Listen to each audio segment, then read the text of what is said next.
Will Texas Tech end Duke's run? Everything we're watching in Thursday's Sweet 16 games. March Madness rolls on Thursday night, as men's Sweet 16 action from the South Regional in San Antonio and the West Regional in San Francisco will continue what has been a captivating 2022 NCAA tournament. The Duke Blue Devils will be among the most prominent storylines as usual, facing a difficult Texas Tech team that will try to stand in the way of another tune being played in Coach K's last dance. No. 1 seeds Arizona and Gonzaga, both of which withstood difficult tests in second-round victories, will have to deal with a pair of formidable contenders in Houston and Arkansas, respectively. And though the true Cinderella St. Peter's Peacocks won't play until Friday, Thursday's Sweet 16 will include a double-digit seed. The Michigan Wolverines, who have turned it on in March after an up-and-down regular season, will attempt to get back to the Elite Eight for a second straight year when they face March-tested No. 2 seed Villanova. As 16 teams are trimmed to 12 on Thursday, ESPN's panel of Myron Metcalf, Jeff Borzello, John Gassaway and Joe Lunardi help set up what they expect from the 4 matchups. Follow this link for NCAA tournament tip times, and visit here to check your March Madness bracket. Thursday's March Madness schedule. No. 4 Arkansas vs. No. 1 Gonzaga, 7:09 p.m. ET, CBS. No. 11 Michigan vs. No. 2 Villanova, 7:29 p.m. ET, TBS. No. 3 Texas Tech vs. No. 2 Duke, 9:39 p.m. ET, CBS. No. 5 Houston vs. No. 1 Arizona, 9:59 ET p.m., TBS. We've seen Duke look shaky over the past 2.5 weeks, both in wins, Michigan State, Miami, and in losses, North Carolina, Virginia Tech. Based on your observations over that stretch, do you expect Texas Tech to be the team that ends Coach K's last dance? Borzello, before the NCAA tournament, I had Texas Tech beating Duke, and I haven't seen anything through 2 rounds that would make me change my mind. There have been a few ways to beat Duke this season. 1. Crowd the paint and make the Blue Devils more one-dimensional on offense. They can make shots from the perimeter, but Paolo Banchero and Wendell Moore Jr. would prefer to drive to the rim than shoot jumpers. 2. Spread the floor offensively and force Mark Williams away from the rim. 3. Take care of the ball and don't let Duke get live ball turnovers and easy transition baskets.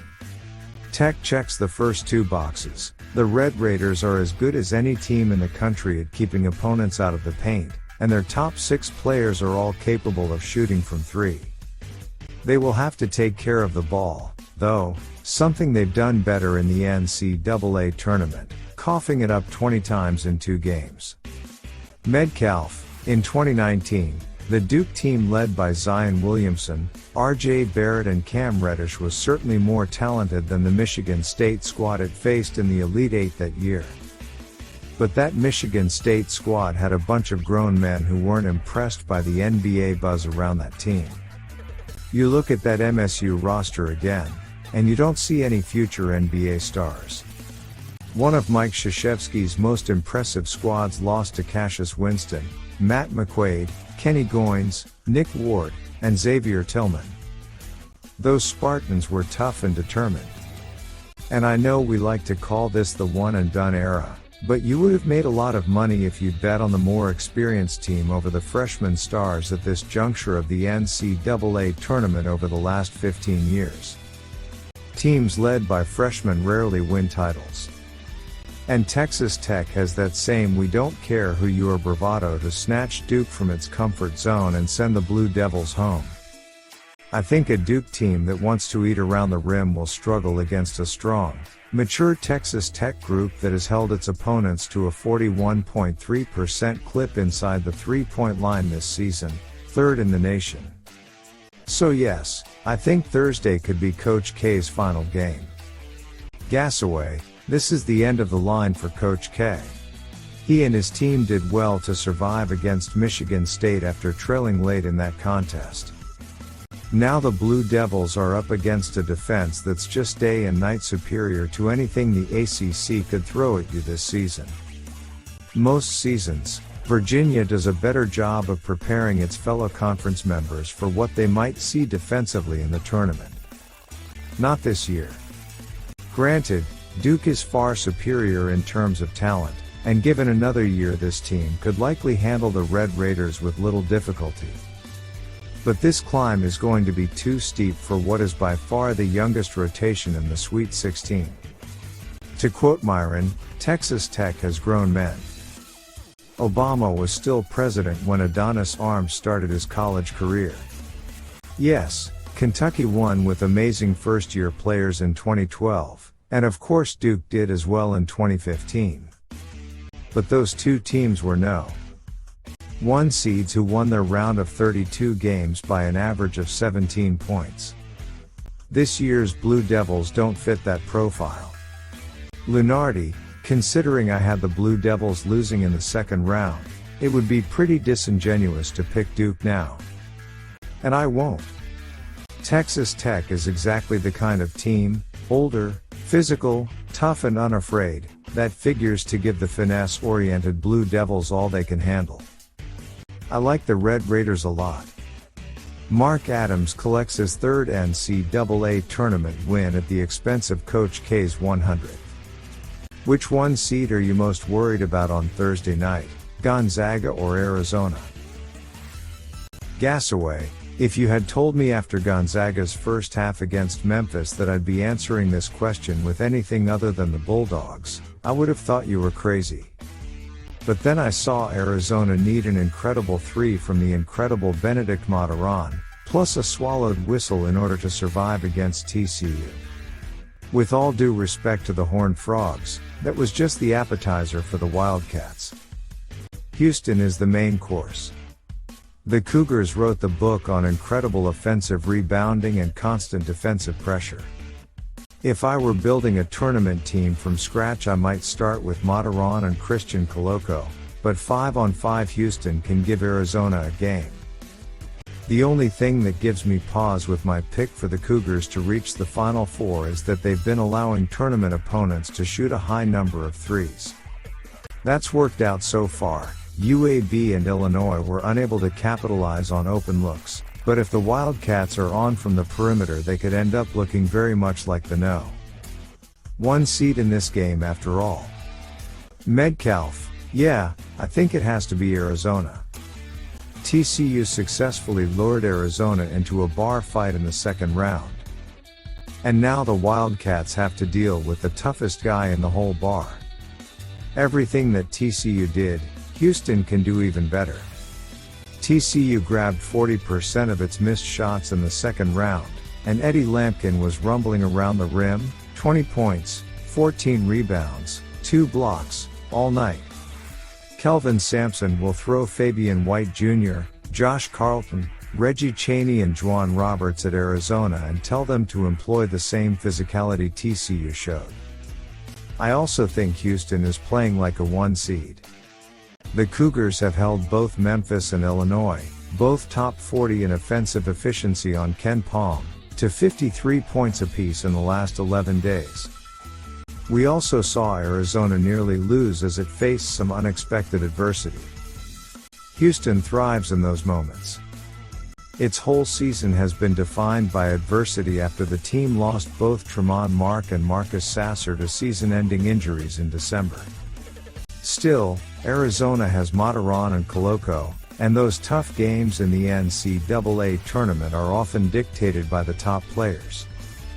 Arizona will have the top 2 or 3 players on the court. That matters, too. Borzello, I'm worried about both, but Arizona's matchup against Houston concerns me more. Much of it comes down to the Wildcats' inability to consistently rebound on the defensive end. TCU grabbed 20-20 offensive rebounds on Sunday night, constantly getting open putbacks and second chance points in key moments. Houston, as it always is under Kelvin Sampson, is one of the elite offensive rebounding teams in the country and is coming off a game against Illinois where it grabbed 40% of its misses. The Cougars have rebounded at least 30% of its misses in 12 straight games. The other concern is turnovers. Arizona ranked 10th in the Pac-12 in turnover percentage and has turned it over 35 times in 2 NCAA tournament games. Houston thrives on half-court pressure and making teams uncomfortable. The Cougars rank in the top 30 nationally in defensive turnover percentage and just forced 17 against Illinois.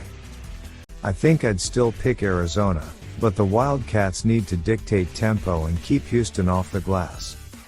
Lunardi, can Arkansas beat Gonzaga? Yes. Can the Razorbacks make the Zags feel like they're spending 40 minutes in an orthodontist chair? No. Only Houston can do that, and that's why the Cougars against high-flying Arizona is the most fascinating matchup of the night. I think the Wildcats will ultimately prevail, but it'll take a couple of days for the Novocaine to wear off. Michigan has strung together perhaps its best three halves of the season in wins over Colorado State and Tennessee.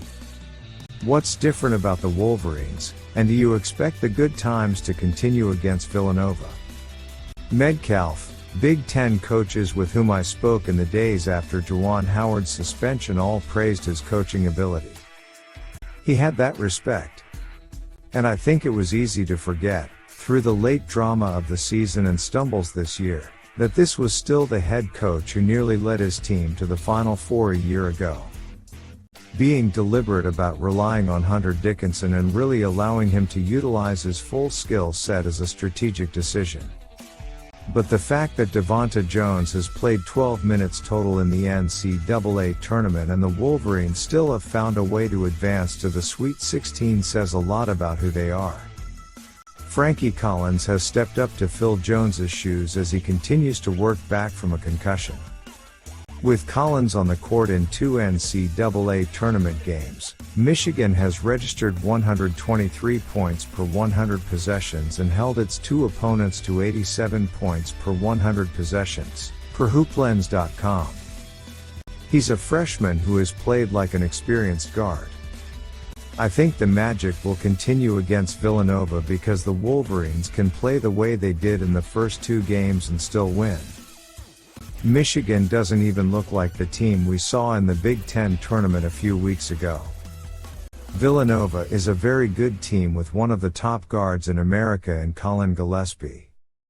But I think Tennessee was a greater challenge and Michigan found a way to win. I think the Wolverines will win again Thursday. Borzello, I talked to a few Big Ten coaches about this exact topic earlier this week, and the consensus seems to be clear. The Wolverines are making a concerted effort to get the ball to Dickinson and run their offense through the big man.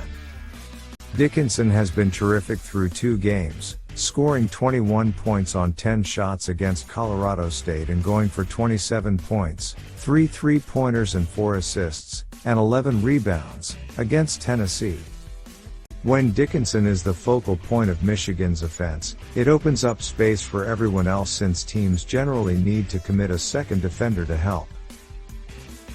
I think Michigan's run ends against Villanova, though. The Wildcats have some physicality down low with Eric Dixon and their perimeter players are playing at an extremely high level right now. I also think Dixon and Jermaine Samuel's ability to make shots from the perimeter could cause issues for Dickinson and Moussa Diabate. Gasaway, put me down as agreeing wholeheartedly with Jeff's Big Ten coaches. Michigan is scoring in the paint. Never mind the plentiful turnovers, on 22% of the Wolverines' tournament possessions, and forget the average shooting from the perimeter, 33% in the last 2 wins. When you're getting shots at the rim and converting them, you can win some games. Speaking of points in the paint, Villanova has been allowing plenty of those in the tournament. Delaware and Ohio State combined to shoot 55% inside the arc against the Wildcats. You can take the Blue Hens numbers with a grain of salt if you wish, since the issue was decided early in the second half. Still, I fully expect Dickinson to put up some nice numbers against Villanova. I also expect the Wildcats to score even more efficiently and to come away with a close win. Lunardi, this is going to be one of those games that is never out of reach for the Wolverines, but likely never duress for the Wildcats. That is the new Villanova way. The Cats do not overwhelm you with NBA draft picks like the elite 2018 national champions. Instead, they squeeze the life out of you by exploiting mismatches on offense and taking away their opponent's top threat on defense. Hunter Dickinson will be surrounded, and Villanova will advance, if only because it is Colin Gillespie and Michigan doesn't. Who will be the star of Thursday's Sweet 16 games? Borzello. It's an easy answer, but one of the Gonzaga bigs, and I lean toward Chet Holmgren against Arkansas. The Razorbacks use one of the smaller lineups left in the NCAA tournament, with the 6'6" duo of Audie Tony and Stanley Umude at the forward spots. That could pose an issue against Gonzaga's big man duo of Holmgren and Drew Timme. I think Jalen Williams will guard Timme on the block. Williams is a terrific defensive player, and he'll be better suited to defending the post. That will leave one of the 6'6" forwards to defend the 7-foot Holmgren.